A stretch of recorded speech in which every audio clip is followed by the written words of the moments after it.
suis Dorine d'Avenir Serein. Après plusieurs années de travail en tant qu'ingénieur, mon compagnon et moi-même, nous nous sommes lancés en immobilier locatif. Après 5 années d'acquisition, nous voilà devenus libres financièrement. Désormais, nous accompagnons des personnes qui souhaitent se lancer en immobilier. Dans ce podcast, je vous partage des stratégies, des bonnes pratiques, des retours d'expérience pour vous aider à atteindre vos objectifs. Alors, ouvrez grand vos oreilles et préparez-vous à devenir un investisseur serein avec l'épisode du jour. Les 6 avantages d'investir en immobilier locatif en couple. C'est ce que nous allons aborder aujourd'hui. Ce sujet est un sujet important, l'investissement immobilier locatif en couple, car beaucoup de personnes investissent en couple et un certain nombre de questions va se poser. Notamment, comment est-ce qu'on va répartir la propriété du bien que l'on va acheter ? Est-ce que c'est l'un qui va l'acheter tout seul ? Est-ce que vous allez vous mettre à égalité en 50-50 ? Ou bien est-ce que vous allez faire une répartition qui va être plus adaptée à votre situation ? Ce qu'il faut savoir, c'est qu'il est possible d'investir sans apport. Ce qui fait que s'il y en a un des deux qui a plus d'apport que l'autre, en fait, il vaut mieux ne pas utiliser l'apport de l'un et réussir à faire un emprunt total de l'acquisition du bien pour réussir à être en 50-50. Votre cash, dans tous les cas, il faut essayer de le garder le plus longtemps possible. De ce fait, le 50-50 est tout à fait possible quand on est à 2 à emprunter la totalité du bien. Maintenant, nous allons aborder les 6 avantages d'investir en couple. Il y a à la fois des avantages qui sont pratico-pratiques, il y a aussi des avantages qui sont plus de l'ordre des émotions, de l'ordre du bien-être. Alors, le premier avantage, c'est tout d'abord, évidemment, attendez, avant d'attaquer les avantages, je pars du principe que vous êtes un couple qui va bien, qui est solide, qui se voit sur le long terme vivre ensemble, vivre dans les mêmes intérêts, avec éventuellement des enfants ou pas, mais en tous les cas, que vous vous voyez ensemble sur le long terme. Voilà, je faisais juste ce petit aparté.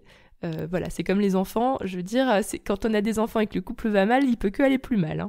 Donc c'est pareil, si vous investissez en immobilier et que votre couple va déjà pas bien, ça risque pas de s'améliorer avec le temps.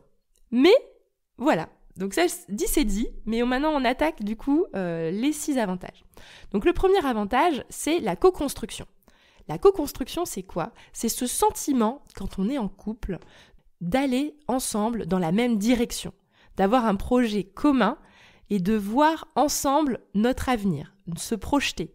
Et en fait, vraiment, ça, c'est un élément qui va souder le couple, qui va le consolider et ensemble, on va pouvoir aller loin dans nos ambitions. Donc vraiment, ça, c'est le premier avantage, c'est cette envie de co-construire. Le deuxième avantage, c'est qu'à 2, on est plus gros, plus fort. Oui, à 2, on peut avoir une capacité d'emprunt qui va être donc plus grande. Et ça, c'est également un avantage, parce qu'il vaut mieux acheter ensemble un petit immeuble de rapport avec 4 appartements, plutôt que d'acheter chacun de son côté 2 appartements. Pourquoi ? Parce que premièrement, quand on achète un immeuble de rapport, on va avoir un prix qui va être plus intéressant que si on achète des appartements séparément. En plus de ça, il faut voir qu'à chaque investissement correspond un temps incompressible. C'est notamment le cas pour les démarches pour acheter le bien, les démarches pour faire le prêt à la banque, les démarches pour signer effectivement chez le notaire. Tout ça prend énormément de temps. Je ne parle même pas des travaux. Alors en plus de ça, si vous avez des appartements qui sont à des endroits différents, c'est encore moins pratique, autant que tout soit au même endroit. Tout ça pour dire que vous allez perdre du temps à faire 4 opérations séparément plutôt que de faire une opération avec 4 biens au même endroit. Donc ça permet, donc cet avantage-là d'être plus grand, d'être plus fort parce que vous êtes 2 et que vous avez une meilleure capacité d'emprunt, vous allez viser plus gros et donc vous allez pouvoir avancer plus vite. Troisième avantage, on va rentrer dans des avantages un peu plus pratico-pratiques. C'est que vous êtes 2 et vous êtes 2 personnes différentes qui ont des compétences également différentes. De ce fait, à 2, si vous unissez vos forces et vos compétences, votre champ global de compétences va être plus large. C'est-à-dire que Tout seul, il y a forcément des choses que vous n'allez pas savoir faire et que l'autre sait faire. Par exemple, parmi les compétences qu'il faut avoir quand on investit en immobilier, il peut y avoir des compétences purement comptables, des compétences juridiques, des compétences de négociation, des compétences de gestion de travaux. En fait, il y a énormément de compétences qui sont mises en jeu quand on investit en immobilier. Et donc, vos chances de succès sont également meilleures. Quatrième avantage, c'est que du fait finalement que vous allez pouvoir vous répartir des tâches en fonction de vos compétences et vos appétences, ça va aussi diminuer la charge mentale. Pourquoi ? Parce qu'en fait, elle va être mieux répartie. Par exemple, il peut y avoir une personne qui va plutôt gérer la comptabilité et la gestion locative, l'autre va plutôt gérer les travaux et peut-être, par exemple, la partie juridique ou la partie de recherche de biens.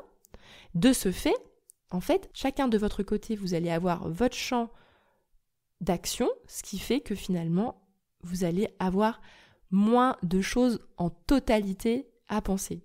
Je pense à quelques personnes que je connais qui font tout toutes seules et c'est vrai que ça fait une charge mentale énorme sur une seule personne. Cinquième avantage, c'est que malgré le fait que oui, on se répartit mieux les tâches et donc on a une charge mentale mieux répartie, il faut vraiment se dire que pour les sujets très importants, il ne faut pas se séparer, il faut rester ensemble. Et donc pour les sujets d'une importance très élevée, c'est bien d'être à deux cerveaux pour réfléchir. Je pense notamment à toute la partie négociation et recherche du bien et visite. Pour moi, il est essentiel de mettre le paquet pour ces moments-là. Et de ce fait, être à deux dans ce genre de moments, c'est important et c'est une force parce que vous allez avoir pas forcément la même lecture pour la négociation, vous n'allez pas forcément voir les mêmes choses lors des visites et finalement le fait d'être à deux dans ces moments forts, ça va vous rendre encore meilleur. Ok ? Donc vous avez compris finalement que le point 3, le point 4 et le point 5 qui sont le champ de compétences plus large, la charge mentale mieux répartie, mais que finalement pour certains sujets importants, il ne faut pas se répartir la charge, mais bien y aller à deux pour être encore meilleur. En fait, c'est complémentaire ces 3 points. Et j'espère que ça vous convainc que oui, à deux, on est plus fort. Et pour finir, donc, le 6e avantage, et ça, vraiment, c'est d'expérience, je veux vraiment le souligner, c'est que quand on est deux, on a une motivation qui est plus constante. Tout simplement parce que quand il y en a un qui a un coup de mou, qui se sent moins motivé, l'autre peut prendre le relais. Parce que, et oui, en investissement immobilier, il y a des hauts, il y a des bas. Et quand il y a des bas, ça fait du bien d'avoir quelqu'un qui va peut-être lui voir le côté positif de la situation et réussir à rebondir, ou bien aussi avoir quelqu'un qui, l'un des deux pour des raisons extérieures à l'immobilier, va être démotivé ou pas bien ou avoir pas l'énergie, et l'autre va pouvoir continuer le projet pour prendre le relais sur l'autre qui a peut-être un petit peu plus de mal à ce moment-là. Donc ça permet finalement d'avoir une énergie beaucoup plus constante et pour moi ça c'est pas négligeable parce que l'immobilier c'est pas un sprint, c'est un marathon dans le sens où c'est sur la durée entre le moment où on décide d'investir en immobilier et le moment où on est vraiment sous les cocotiers rentiers, il peut y se passer pas mal d'années, donc c'est bien d'être soudé et motivé sur le long terme. Et voilà, on a vu ensemble les 6 avantages d'investir en couple et j'espère que je vous ai convaincu, évidemment si votre couple se porte bien. Et voilà, l'épisode du jour est terminé. Merci à vous de l'avoir écouté jusqu'au bout. Si vous avez des idées de sujets que vous souhaitez que j'aborde sur ce podcast, écrivez-le en commentaire. Et par la même occasion, je vous encourage vivement à y ajouter une note de 5 étoiles. À bientôt!